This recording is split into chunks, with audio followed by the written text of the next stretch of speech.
మౌన పోరాటం మౌన పోరాటం. నేను మిమ్మల్ని అమ్మా అని పిలుస్తాను మేడం, ప్లీజ్ మేడం.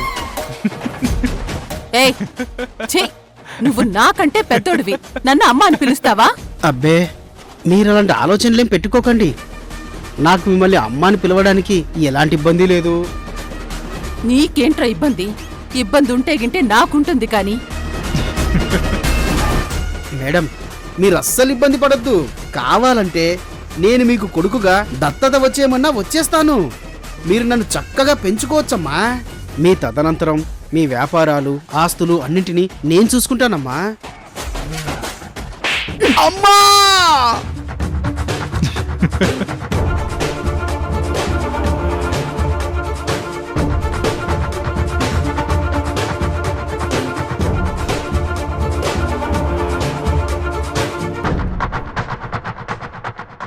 నువ్వే నాకు నాన్నలా ఉంటావు.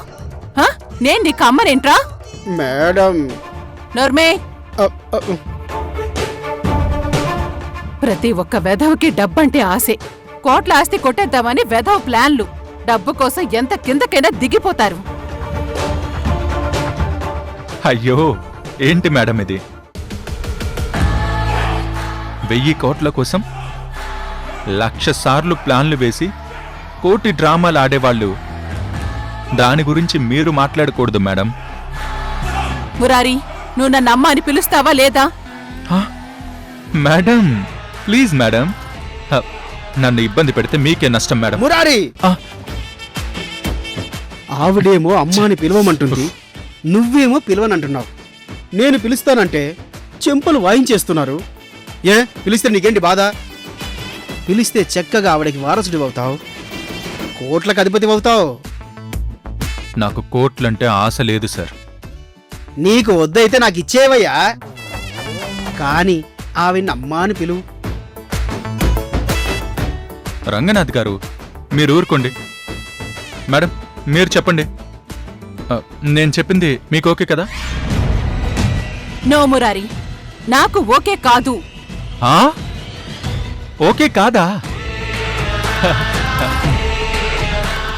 రంగనాథ్ గారు, పదండి. నేను చెప్పిన ఐడియాలు ఈ మేడంకి ఓకే కాదంట. నేను వెంటనే విశాలాక్షి మేడంకి చెప్పి ఈ ప్రాజెక్ట్కి సువర్ణ గారు రెడ్ సిగ్నల్ ఇచ్చారు కాబట్టి మీరు దీన్ని విత్డ్రా చేసుకోండి అని చెప్పేస్తాను. దాంతో టోటల్గా నేను ఈ ప్రాజెక్ట్ నుంచి తప్పుకోవచ్చు. పదండి. మురారి, నేను ఓకే కాదు అని చెప్పింది నీ ఐడియాల గురించి కాదు, నీ యాటిట్యూడ్ గురించి. నాకు కోపం తెప్పించి నా చేతే ఎలాగైనా నిన్ను నా నుంచి దూరం చెయ్యాలని నువ్వు వేసే ప్లాన్లు నా దగ్గర సాగవు. నువ్వు ఏం చేసినా ఈ ప్రాజెక్ట్ నుంచి తప్పుకోలేవు, నా నుంచి దూరం కాలేవు. నాకు నువ్వు చెప్పిన ఐడియాలన్నీ చాలా బాగా నచ్చాయని విశాలాక్షికి చెప్పు. నేను కూడా తనకి ఫోన్ చేసి మాట్లాడతాను.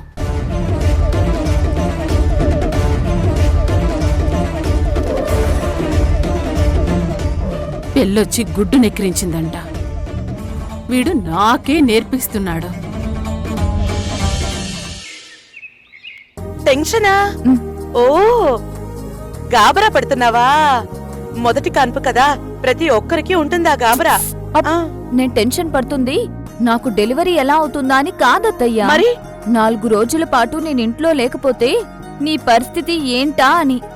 పిచ్చి పిల్ల, నీ గురించి కూడా మర్చిపోయి నా గురించి కంగారు పడుతున్నావంటే నిజంగా నీది ఎంత గొప్ప మనసమ్మా. అప్పుడు ఏం చేయాలత్తయ్యా? అప్పుడు మీకు తోడెవరుంటారు? నీ కంగారు సరైందే. నువ్వు లేకపోతే ఇక్కడ నేను అడుగు కదపడం కూడా కుదరదు. అవును, ఈ విషయం దుర్గకి చెప్పావా? లేదత్తయ్యా. మరైతే వెంటనే ఫోన్ చేసి చెప్పు. దుర్గా ఏదో ఉపాయం చెప్తుంది. సరే, చేస్తాను. సువర్ణకి జానకి ఎలా ఉంటుందో తెలియనంత వరకు ప్రాబ్లమే ఉండదు మావయ్య.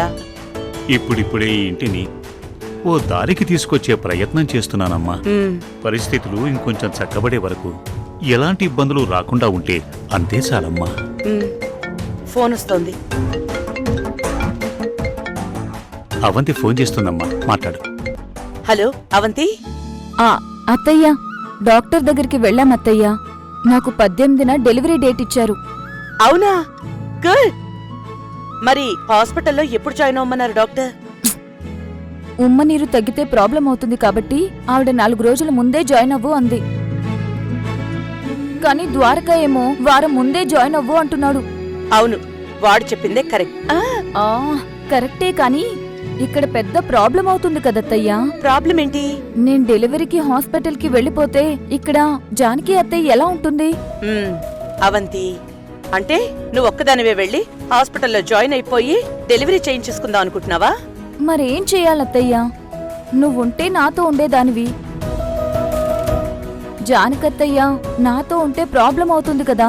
అంటే నేను లేకుండానే నువ్వు డెలివరీ చేయించేసుకుంటావా? నువ్వెలా రాగలవత్తయ్యా? ఎందుకు రాలేను?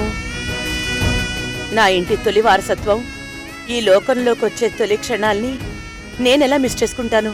నువ్వు హాస్పిటల్కి వస్తే అన్ని రోజులు మరి ఆ ఇంట్లో ఎవరుంటారు? నేనక్కడికొస్తే జానకి అక్కడెందుకుంటుంది? నేను నీ దగ్గర ఉన్నన్ని రోజులు జానకి ఇక్కడికి వచ్చేస్తుంది. జానకత్తయ్య అక్కడికొస్తుందా? ఉమ్. ఏంటి దుర్గా, నేను అక్కడికి వెళ్ళాలా? అవును జానకి. అవంతి డెలివరీ అయ్యి ఇంటికి వచ్చిన తర్వాత వీలు చూసుకుని మళ్ళీ నేను ఇక్కడికి వచ్చేస్తాను. అంటే నేను మళ్ళీ ఇక్కడికి రావాలా? మరి మీ ఇంటిని పూర్తిగా దారిలో పెట్టద్దా జానకి? ఇప్పుడే నీ భర్తలో కాస్త ధైర్యం మొదలైంది, చదువు మొదలైంది. ఇక అది పూర్తయ్యేదాకా ఏర్పాట్లు చేయాలి. సౌందర్యని కాలేజ్కి పంపించాలి. కళ్యాణ్ రాముడు ఆఫీసులో అడుగు పెట్టాలి. మొత్తం బిజినెస్లన్నీ చూసుకోగలగాలి. ఈ రాబందుల భరతం పట్టి వీళ్ల నేరాలు నిరూపించి జైలుకి పంపించాలి. ఇవన్నీ ఉన్నాయి కదా, మరి ఇవన్నీ చెయ్యాలా వద్దా? చెయ్యాలి. మరి నేను అక్కడే ఉండిపోతే ఇవన్నీ అవుతాయా? కావు. అందుకే కొద్ది రోజులు మన ఎక్కడున్న వాళ్ళం అక్కడికే వచ్చేసి తర్వాత మళ్ళీ నువ్వు అక్కడికి నేను ఇక్కడికి వచ్చేస్తాం. సరేనా? సరే దుర్గా. ఇదిగో, నువ్విలా బాధగా ఉండకూడదు. నేనేం చేసినా నీ సంతోషం కోసమే కదా. అయినా నువ్విప్పుడున్న పరిస్థితుల్లో నేనిక్కడుండి తీరాలి. కానీ కళ్యాణ్ రాముడికి చాలా ధైర్యం వచ్చింది.